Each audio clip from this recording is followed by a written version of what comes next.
When did the mobile phone become the source of all knowledge? When did this happen? You can have your tarot done, find your baby name, find your soulmate. Apparently, this is the one that I love. Text guy or girl and your name to 192020. For example, text Guy Scott. Alright, so we're trusting this to reach across the cosmos and connect us to the other half of our destiny. But we can't trust it to work out that Scott is a guy. Where is this going to end? Need a kidney? Text donor to 192020. Text it, give a kidney, Trevor. Think, I know a Trevor. Wonder what he'd look like in a bathtub full of ice. One of the ads actually has the sheer audacity to say you will get, quote, a compatibility score that counts. For what? Legal defence? No, Your Honour, clearly my phone says we have a compatibility rating of 98%, so I can't have been stalking you. That's your defence, is it? Yeah, the defence rests. Right, we shall now consider the verdict. Stalking Dave. Guilty, 5 years. Every time I see the compatibility score that counts, I keep picturing a Muppet vampire going, "One fuck with!" Because I'm going to make one of these tests myself. And mine will be the only 100% accurate mobile phone SMS test. It will be the dickhead test. If anyone wants to know if they're a dickhead, they text dickhead to 192020. The answer will always be yes. Because if you're asking your phone if you're a tool, chances are you're a tool. And of course, all these things start up a subscription, so it'll tell them they're a tool next week as well. And they'll really know they're a tool with the next phone bill. Right, 250 watt? I am a dickhead, clearly. The thing is, these ads start to basically bat away our attention. The less attention we pay, the more shit they can sneak past us. Check any ad, usually Target and Kmart are the big criminals for this one, where they say 30% off store-wide, and the little star.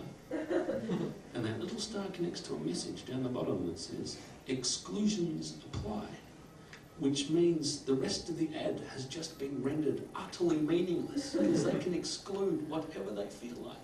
50% off! Shit you don't need. 75% off! Mud flaps and bird cages. This! No. And they can get away with it because we stop paying attention. The thing you've got to keep in mind is advertising is how companies talk to us. And it's how they talk to us at their shiniest and friendliest. Because they want us to do stuff for them in terms of handing over our cash. There's an ad campaign for Spring Valley. Spring Valley, actually, the bottlers have released a new drink called Smart Energy, which gets my brain going, the fact that that implies that there is dumb energy. I know what drink the dumb energy drink is. That's clearly vodka and Red Bull. No, that's always all of the vigour, none of the discretion. Alcohol is designed to give you stupid ideas and then take away your ability to act on them. You go the vodka and Red Bull, you're not going to come home from a bender with just a couple of traffic cones. You're going to come home with half the fucking traffic. But the bottlers of Spring Valley created a creature to represent thinking things through, and that creature is called You're Sensible. No, not a sensible, not the sensible, You're Sensible. If you haven't seen this campaign, let me show you what You're Sensible looks like. It's a tumour with eyes. If you saw this coming towards you up the street, you'd throw shit. If you thought it was part of you and not next to anything vital, you'd shoot. This is their rendition of the reasoned mind. What is it? Not all of the stupidity that we encounter is corporate. A lot of it is just day-to-day people being dickheads around us. This is also manageable. A lot of civil law is based around the concept of the reasonable man. What would a reasonable person do under this set of circumstances. I recommend we formalise this a little more. I propose we set up the reasonable person licence. You can apply to have yourself officially recognised as a reasonable person. Now, if you remember the whole drought versus dryness thing, this clearly can't be a government-run test. If you've looked at the music charts in the last 15 years, you'll know popular vote is a bad idea. I'll do it.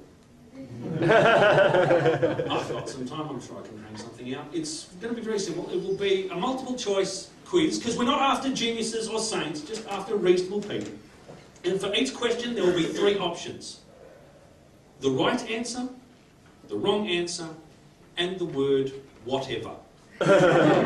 Anyone who answers whatever to any question not only does not get recognised as reasonable, they also lose their right to vote, drive and fucking speak.